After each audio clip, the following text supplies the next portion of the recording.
हजारीबाग में 15 करोड़ रुपए निकाले गए।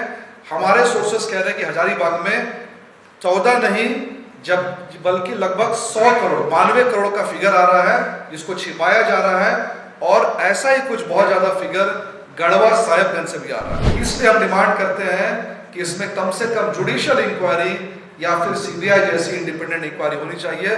संभवतः अगर एफआईआर दर्ज हो चुका है तो माइट भी फ्यूचर में ईडी की एंट्री एफआईआर के बाद हो जाए, जैसा कि संतोष कुमार के केस में भी हुआ था। अब जिस कौशल पांडे की हम बात कर रहे हैं, जिसने 4.5 करोड़ रुपए की फर्जी निकासी की, उस कौशल पांडे को झारखंड की सरकार पुरस्कार दे रही है, लेटर ऑफ एप्रिसिएशन। उसको एप्रिशिएट कर रही है कि आपने बहुत अच्छा काम किया है।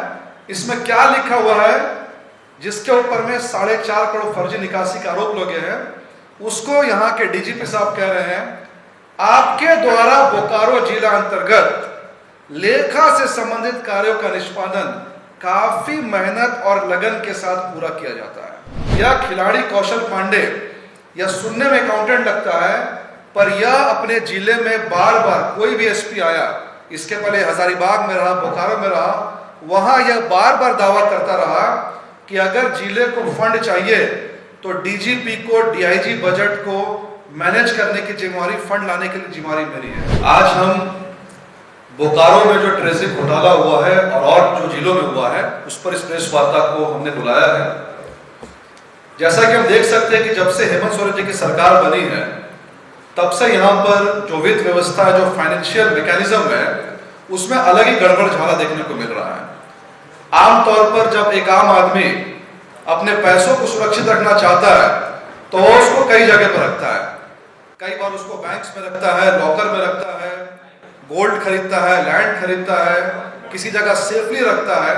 लेकिन ऐसा समझा जाता है कि अगर आपका पैसा गवर्नमेंट की ट्रेजरी में है, राजकोष में है, तो वह विश्व का सबसे सुरक्षित राजकोष माना जाता है। लेकिन वर्तमान में हेमंत सोरेन सरकार में राजकोष पर ही कई बार नहीं, हर बार सुनने को मिलता है कि कुछ ना कुछ जो डाका है वह राजकोष में ही पड़ रहा है। मैं आपको याद दिलाना चाहूंगा कि 2024 में झारखंड के ऊर्जा विभाग से 100 करोड़ रुपए की फर्जी निकासी की गई और लगभग 300 से ज्यादा अकाउंट में 100 करोड़ को ट्रांसफर किया गया। अभी भी उसकी इंक्वायरी चल रही है। फिलहाल सीआईडी, एसीबी, कई एजेंसी में इसकी इंक्वायरी चल रही है। फिर हमने देखा कि 2024 में ही झारखंड का जो पर्यटन विभाग है, उस पर्यटन विभाग से 10 करोड़ रुपए की निकासी अवैध रूप से की गई, फिर से ट्रेजरी से। इसके बाद 2023 में बहुत ही अजीब सी घटना हुई, जहां पर जो पीएचडी डिपार्टमेंट है, पेयजल स्वच्छता विभाग, वहां से संतोष कुमार नामक एक कैशियर ने 23 करोड़ रुपए विड्रॉ किया और 23 करोड़ रुपए पहले अपनी वाइफ ललिता सिन्हा अपनी कंपनी रॉकडिल कंस्ट्रक्शन में ट्रांसफर किया। उस समय हमने कहा था कि संतोष कुमार एक कैशियर 23 करोड़ रुपए की निकासी नहीं कर सकता, क्योंकि 23 नहीं, वह बाद में 60 करोड़ की निकासी भी करने वाला था, लेकिन वह पकड़ा गया। यानी एक कैशियर के लिए यह संभव नहीं है कि वो 100 करोड़ की निकासी कर पाए। और इसमें कई बड़े सफेदपोश चेहरे यहाँ पर हैं। बाद में मालूम चला कि संतोष कुमार अचानक से ईडी कार्यालय गया, ईडी के अधिकारियों पर झूठे आरोप लगाए और फिलहाल वो मामला हाईकोर्ट ने सीबीआई को सौंप दिया है। यानी संतोष कुमार के वक्त भी हमने कहा था कि एक कैशियर, अकाउंटेंट लेवल का अधिकारी इतनी बड़ी निकासी नहीं कर सकता है, और बाद में हमारी बात सच साबित हुई। अब हम बोकारो की बात करते हैं। बोकारो में कौशल पांडे नाम का एक व्यक्ति जो है, वह यहाँ का संतोष कुमार है।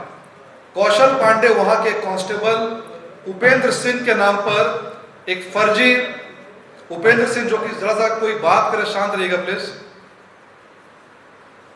बोकारो की जो घटना हुई है, बोकारो में एक कांस्टेबल उपेंद्र सिंह जो कि रिटायर्ड कर जाते हैं, रिटायरमेंट के बाद उनके नाम पर 2016 में रिटायर कर जाते हैं, और कौशल पांडे उनके नाम पर जो रिटायरमेंट एज है उसको एक्सटेंड कर देता है। यानी कि वो रिटायर कर चुके हैं, पर एडिट कर देता है कि वो रिटायर नहीं कर, अभी भी सर्विस में यह आदमी है। और उसके बाद उसका सैलरी कहाँ निकाली जाएगी, तो सैलरी निकालने के लिए अपनी वाइफ के नाम जो उस अनु पांडे है उसके नाम का अकाउंट वह डालता है और